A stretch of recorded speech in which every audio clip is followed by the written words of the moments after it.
At this point, honestly, the first thought is it's going to be a long day.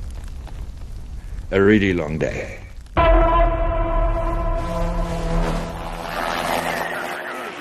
When this sort of fire starts out, as much as humanly possible, we get people out of the way.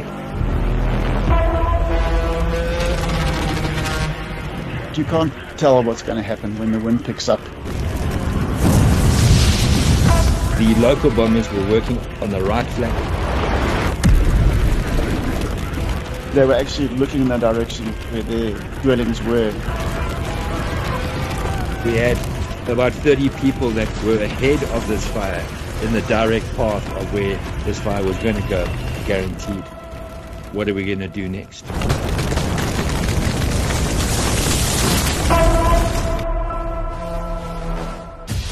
Every day across South Africa, brave men and women risk everything when disaster strikes. From floods to fires, mountains to highways, these are the real stories of survival and courage. I'm Dineo Mphahlele. And I'm Natarah Nadesan. This is SA Rescue Out Alive, an East Coast Radio podcast.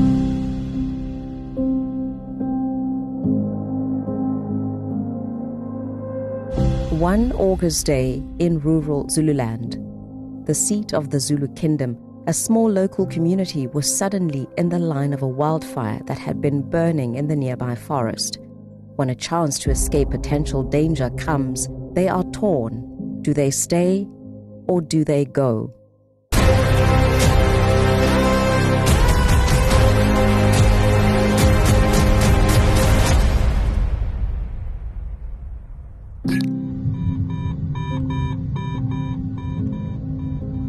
Saturday, the 4th of May 2002. A NASA spacecraft lifts off from the coast of California.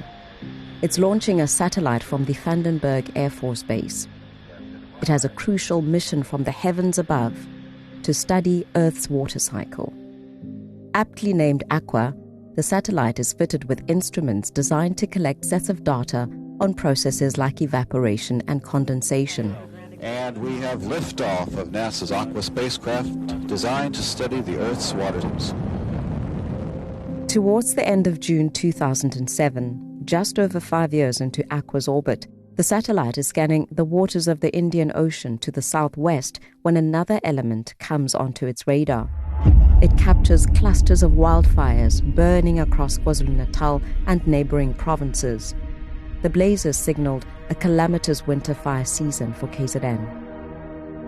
KZN Fire Protection Association's pulled out the big guns as there's another major warning from the Weather Office. The extremely dry and windy conditions could spell disaster today. That's why 4 helicopters, 9 water-bombing planes and 7 spotter aircraft are on standby.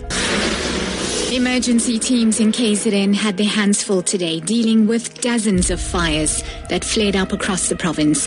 Parts of the Midlands and Zululand have been affected. Working on fires says it's been a busy day. Over the winter weeks of 2007, fires rampaged through parts of KZN. Lives and livelihoods were lost. Informal settlements razed. Homesteads gutted. Farmland scorched, and crops obliterated.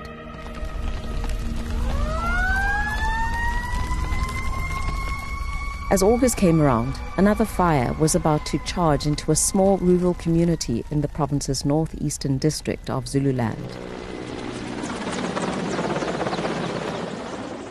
On Friday morning, the 3rd of August, a single phone call to a spotter pilot would mark the start of a long and grueling day on the front lines of a forest fire. The veld fire is burning in Babanango, a quiet town in Zululand. It's a 30-minute flight for Trevor Wilson from his base in Kwambonambi, or Kwambo as he familiarly calls it. Kwambonambi is another rural town near the port of Richards Bay. And Trevor isn't surprised by the call he gets. August, September is our peak fire season. It's when it is the driest. We haven't had rain for a good couple of months. And we start getting the winds, the classic August winds. So I got the phone call to come up from Kwamba The wind was already blowing. We knew that it was going to be orange. We knew that it was going to be dangerous.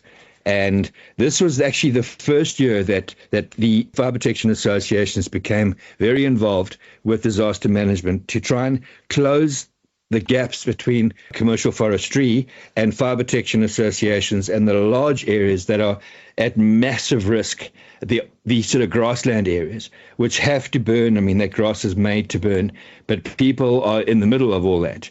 And this was the first year where we had multiple tests where we could go and test aerial resources, helping communal areas. In this one, it was basically a community on the left-hand side, forestry on the right-hand side, both with parties at risk from harvesting and then kraals and schools.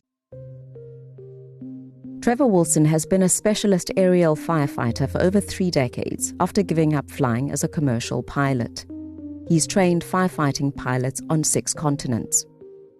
As a spotter pilot, Trevor is the eye in the sky. He describes the role as a command and control platform. We get trained to record everything, and we have really good situational awareness, so we can see things, and we use dictaphones, so we talk into it as well, and that's how we get this sort of detail out. And it's all about command and control, which is actually communication. We are the communications platform. Primarily air to air, and then very much air to ground, and then up and down. Trevor is being roped in to direct the firefighting efforts at Babanango. People think that aerial firefighting is just aircraft just throwing water willy-nilly. It really, really isn't. It's a highly coordinated event. It's like a choreography, because aircraft are not very good on their own. We have to have ground teams to be able to open up the fuel, to be able to put everything out properly. They're also very expensive, obviously. So we want them to be as effective as they possibly can. The landowner under threat is a member of the Zululand Inland Fire Protection Association. The landowner's area manager, Steve Richardson, has called the local bombers to help fight the flames outside the property in the community land holdings area. Here's Trevor. We know that the fire wasn't started by lightning, which means that it was started by humans. And this time of year, we do get fires that are started by folk that want to burn for grazing. So they burn now when it's very hot. They get a nice clean burn. By the end of August, they're starting to get green shoots coming out, and they can then graze. The trick is that fire is totally out of control once started. And this was basically an outside fire threatening the landowner that then called the aircraft. So he didn't start it. Trevor takes off an hour after the call and stares down the nightmare on the ground. I got airborne at 0930. I was overhead at 10:01, and then I start giving the whole picture about what it looks like, scale, extent, and then short, medium, and long-term threat. There was a very large area burning, with at least 1,000 hectares of trees and grassland. The local bombers were working on the right flank towards the Argyle Ridge, which is one of their sort of areas. A gentle northwesterly breeze of 15 kilometers per hour is blowing, and humidity is at a low 15%. But the fire danger index is steadily climbing and about to push beyond 59. Simon Thomas is the general manager of the KZN Fire Protection Association, an umbrella body with 21 affiliate associations in KZN whose services include danger assessment, fire detection, and dispatches. With years of experience in forestry and fire protection, Simon says the Fire Danger Index, or FDI, rules their lives. Here, he briefly explains the factors used to determine how dangerous conditions could be for a potential fire. It's a calculation that's basically your temperature, your humidity, your wind speed, your wind direction, and number of days since the last rain. And that will then kick out an index. At Babanango, Trevor watches the tireless efforts of the fixed-wing bombers as they attack the flames on the right side of the inferno, but they are not winning the fight. At this point, honestly, the first thought is it's going to be a long day, a really long day. So the bombers were on the right flank. The area is unanchored. That means that there isn't any fixed point where the fire cannot cross from. So they were trying to put the fire out in that area, but they were not being effective. In thick wattle slash, that's obviously fuel. On an exposed ridge, there is full wind exposure. The wind is blowing strong. I stood the bombers and resident spotter down to refuel and restock on fire retardant until better targets are available. There are no fire breaks visible at all on the landowner's land. All internal compartment roads seem to be heavily grassed. Resources are deployed on the right flank in Argyle, and the fire is burning unchecked towards Springfield, which is another geographical area. This is where we are. What are we going to do next? And just what are these flanks Trevor is referring to? In firefighting, we use flanks where if you put the wind to your back, left is left, right is right, left is left flank, right is right flank. Where your head is where the fire is going, and the tail is your left and right butt cheek. Now, with the bombers and resident spotter refueling and reloading fire retardant on the ground several miles away, Steve Richardson, the land manager, asks Trevor to fly beneath the smoke at the head of the fire to check if anyone's in danger. A worrying report is sent back. And that's where the first story started coming out, that there were harvesting contractors that were operational in that area. Because what happens when this sort of fire starts out is that the whole communications network, as much as humanly possible, we get people out of the way. People that are at risk will need to move so they aren't part of the actual problem. So we were worried that the harvesting contractors hadn't got the message that this fire was on the way. And in this case, the harvesting contractors had not got the message for whatever reason. So we had about 30 people that were ahead of this fire in the direct path of where this fire was going to go, guaranteed. The flames are roughly 1,500 meters away, a distant shimmer to the average eye. But with the FDI now hovering over 60 and their only escape route closing by the minute, Trevor knows there's no time to lose. The harvesters are busy stacking tractors in 2 separate locations on the landowner's property, oblivious to the out-of-control fire advancing towards them. And what happens with this sort of fire as well is that it has multiple fingers that are like little fire flanks that sort of run out, and they start blocking off roads. So, and it works like a big arc, and people get trapped in there with no way out if there's only one way in. And that's exactly what happened here. Was that there was one way in and out of where those operators were working, and they couldn't see it because of the very heavy smoke. I could see it though because I was directly over it. From his bird's eye view, Trevor could see only one way out, a gap through a road called Denny Dalton. They get the wheels rolling to try and get the harvesters out of there. 3 bakkies are sent in. So over the radio, I moved 3 LDVs that I managed to get into the right place at the right time, get them through into where the operators were, and they were then evacuated directly from there. Firefighting operations remain on hold now as the focus shifts to rescuing those trapped in the line of fire. Trevor spots more people in the Inferno's path and off the right flank where numerous kraals might be threatened later in the day. He makes another call.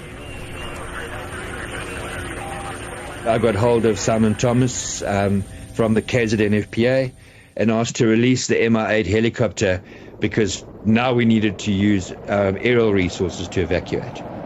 Simon Thomas at the KZN Fire Protection Association's base in Karkloof immediately releases the Soviet-built Mi-8 MTV chopper.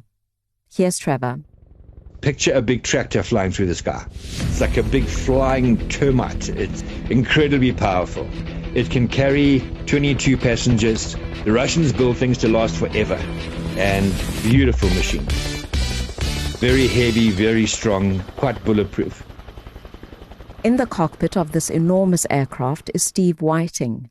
He earned his wings with the South African Air Force, serving as a helicopter pilot for a decade. In early 2000, he took up an evacuation mission in Mozambique after Cyclone Helene wreaked havoc in the southwest Indian Ocean. Steve later joined the ranks of the KZN Fire Protection Association to bolster their aerial firefighting team. It's around 11:15 in the morning of August the 3rd, 2007, at the Shafton Airfield in Carkloof in the Midlands. Steve Whiting fires up the engines of the Mi-8 MTV helicopter. Nicknamed the Terminator, the multi-purpose transporter can carry 22 people like ground firefighting crews that need to reach inaccessible fires. The aircraft also comes with a 4,000-litre capacity bucket that can support firefighting efforts on the ground by dropping water on the flames.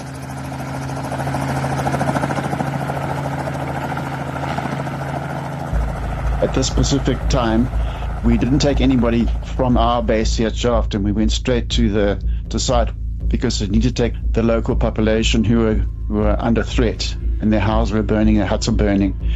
We had to take them and put them in the helicopter and take them away from the danger. Steve Whiting, his co-pilot and a flight engineer are airborne after taking off from Shafton. A few minutes into their 30 to 40-minute Zululand-bound flight, they are crossing the mighty Tugela River. Trevor's voice pierces through the radio in the cockpit. By 11:15, I was already talking to him over the radio.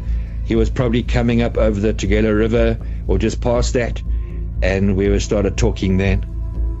At this point, Steve Whiting and his crew get a picture of what they are flying into.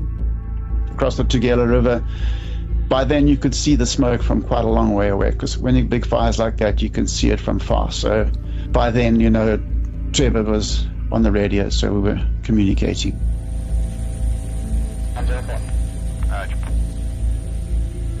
With Steve, the pilot, on the way, Steve Richardson, the land manager, is dotting around the homesteads that are in the direct line of the fire to get the families ready to evacuate.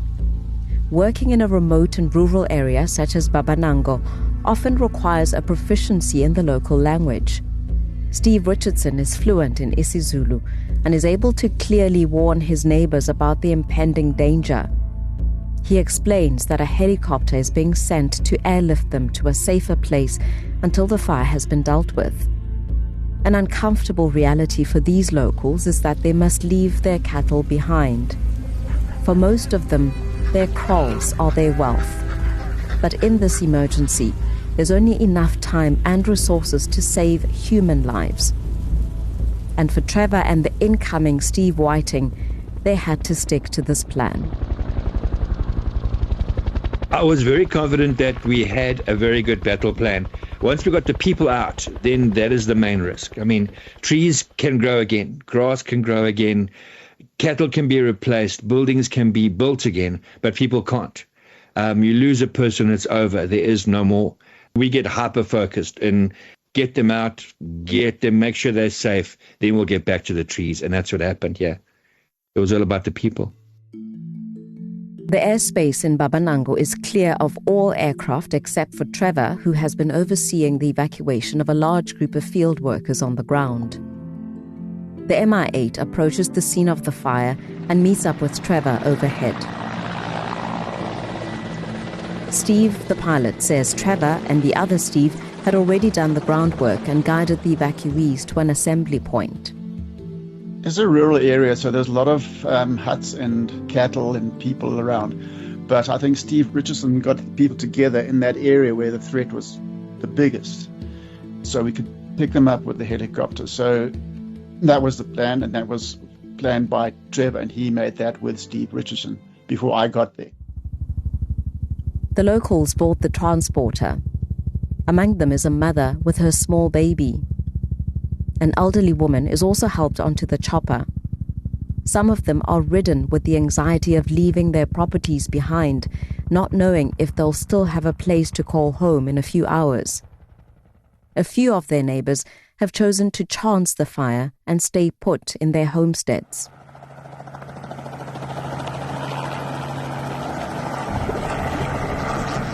The Mi-8 lifts off, and the anxiety of some of Steve's passengers is briefly replaced by the novelty of flying for the first time.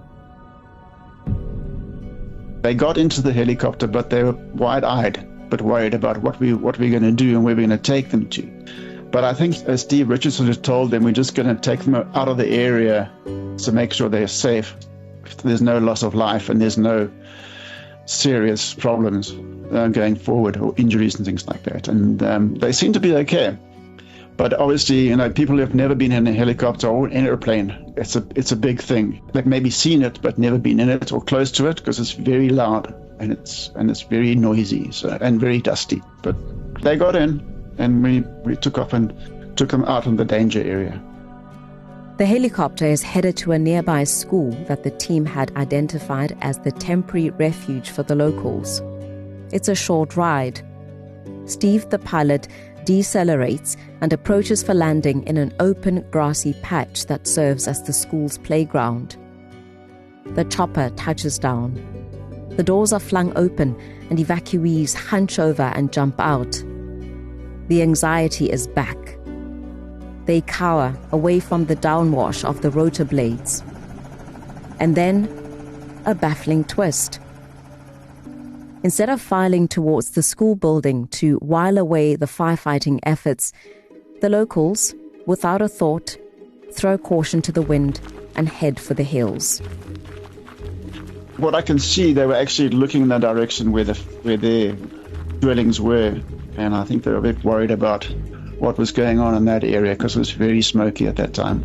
The threat was big for them. It was a big thing for them. And when I was taking off, and I could see them, some of the guys were running back towards up the hill, going back to where they came from. And then I circled a couple of times with Trevor, and I said, well, this is what's happening, Trevor. These guys are going back where we came from. So there's nothing to do about that, but that was their decision. But I understand why they would actually want to go back. It was just the plan at the time, just to get them out of danger. And that's what we did. So unfortunately, people, do worry about their things and their lives. And then they want to go and look after their stuff. So we tried. To Steve Whiting and Trevor's slight relief, and to the firefighters' advantage, on foot, the distance back to their houses is wide enough to keep the evacuees out of the clutches of danger. It was quite far for them to go back to their dwellings, because it wasn't like 500 meters. It was like a couple of kilometers away from them. So it was quite a long way for them to get back to where they came from, because you can't tell what's going to happen when the wind picks up, or the direction can change. So you must be careful you don't put them into an area where you can't get them out. So we put them quite a long way away. In the distance, the smoke-choked sky is turning greyer and blacker. The fixed-wing planes that had retreated earlier have been summoned back and have a lot more fight in them after refueling. With the evacuation complete, at least as far as it could be helped, there's now also another aircraft with more capability that can drop a large amount of water on the flames in several sweeps. But the 4,000-litre Bambi bucket on the Mi-8 helicopter is not going to be put to use. Steve, the pilot, explains that they had been there for a clear and single mission: evacuation. There was also another consideration.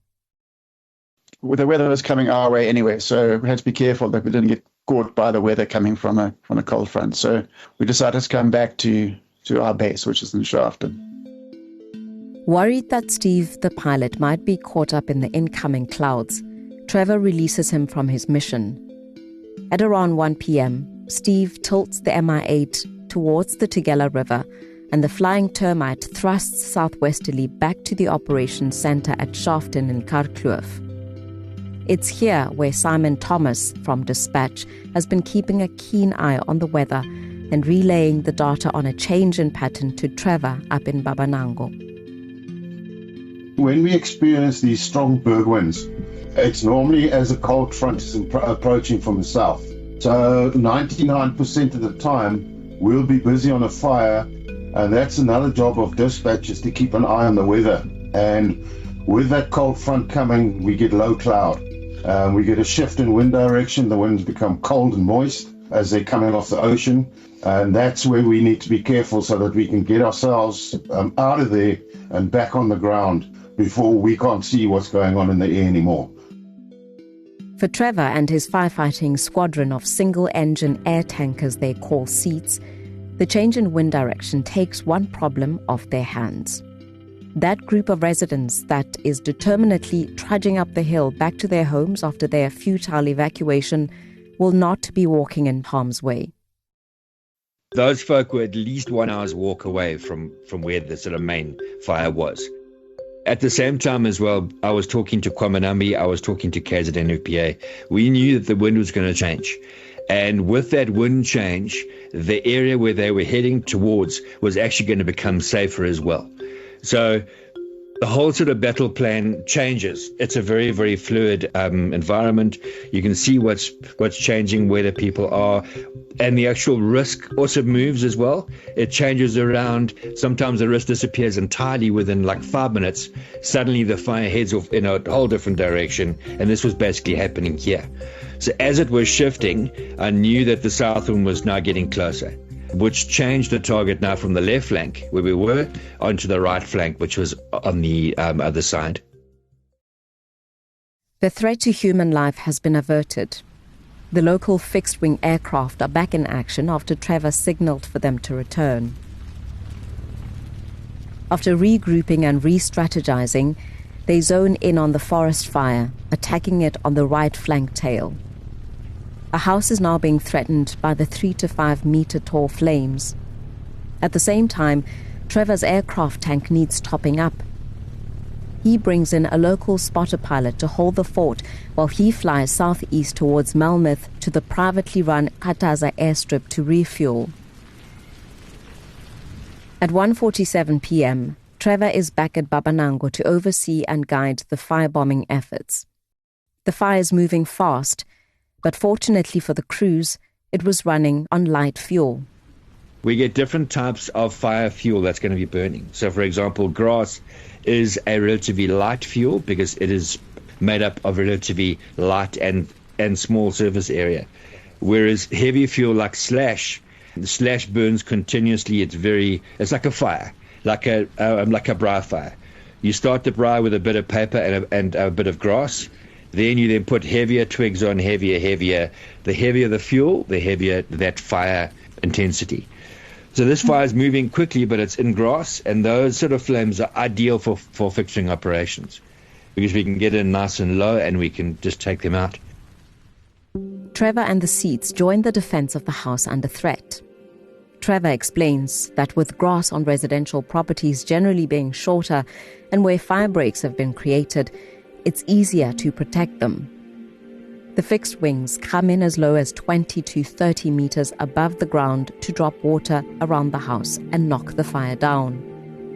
With a capacity to carry 1,500 liters of water or retardant, they can cover quite a bit of ground.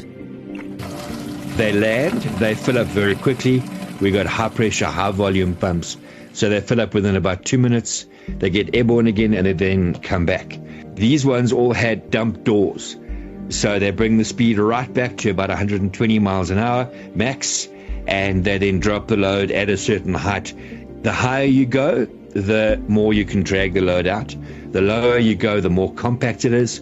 You can drag it by going downwind or into wind if you want to keep it compact. Many variables. But the average load covers at least 1,500 degrees. You're going to carry 150 meters. You're going to put water down over that entire distance. The aerial resources and the ground fire crew are working as a tag team, an operation Trevor describes as like dealing with a piece of fabric. So the aerial firefighting, we can knock the fire right back, but we actually can't put it out entirely because we can't get under the logs, we can't get under the kukuyu, we can't penetrate all the way down to virgin sand, soil basically. The ground teams do that. So the aircraft come, they cool it right down, as in from flames 2.4, 3 meters tall, we knock it down to 30 centimeters. The ground crews then go in with their hand tools. They got beaters, they got rakos, they got knapsacks, they got bakisakis, and they then basically clean it up entirely, and we call it anchoring. They then anchor that load by making sure there is nothing left, absolutely nothing left at all. So you have an aerial load, and then the ground fires put it out. We put the next one, and we just stitch it. We call it stitching. We stitch the whole line. The occupants of the house being protected had come out and pulled up their sleeves. Trevor is hovering 100 meters above the ground. He says from his bird's eye view, the many people running around to put the fire out looked like busy ants. The crew spent another hour racing against an approaching berg wind and storm clouds. When the clock strikes 4 p.m. and the aircraft need to pull out, they have ticked several boxes in this fire protection mission. I mean, by the time 1600 came along, we were only working forestry. There were no structures that were in any danger that had all been fixed. There were no people that were in danger that had been fixed. And we basically worked the forestry until we couldn't work anymore because the south wind was coming through and the cloud was coming. And we don't fly in cloud. Before the aerial crew returns to base at Kwambo, Trevor, the trusted eye in the sky, has one last reconnaissance to do for the night crew.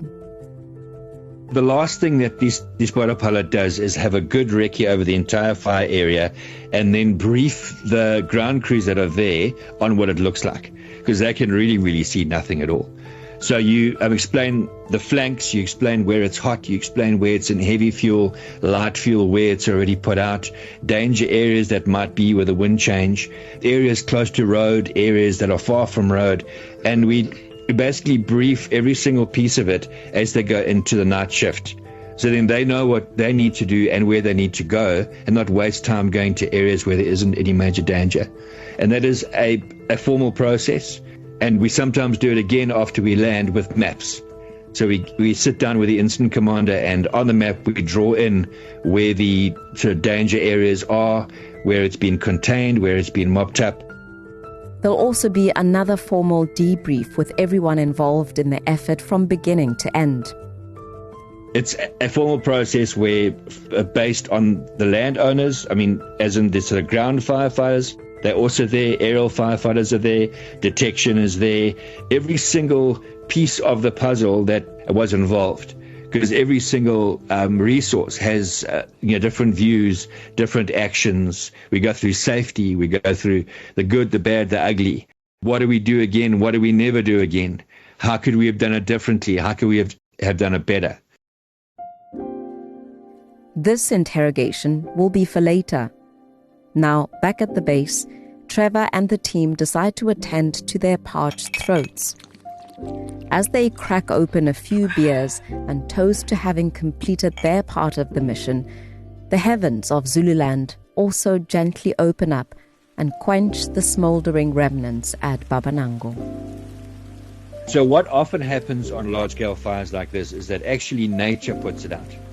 We sort of funnel it and we try and do what we can, but nature fixes it. This evening it actually rained, because that south wind, that cloud that was coming through, it then rained, not very heavy, but that sort of proper Zululand Babanango Kiza, which is mist that you could drink sort of thing. And by the next morning, there was only the last mop-up to do, and everything was okay, and it's like it never happened. Nature doesn't start it, we do, but often nature ends it. We just go along for the ride. The wildfire in Babanango had been burning for 24 hours. After a massive and concerted effort from the ground and above to bring it under control, Mother Nature lent a hand, soothing the scorched ground. This podcast series, produced by the East Coast Radio Newswatch team, is dedicated to the men and women who risk everything to save lives. To hear more of their stories, subscribe to SA Rescue Out Alive at ecr.co.za under podcasts or wherever you get your favorite podcasts.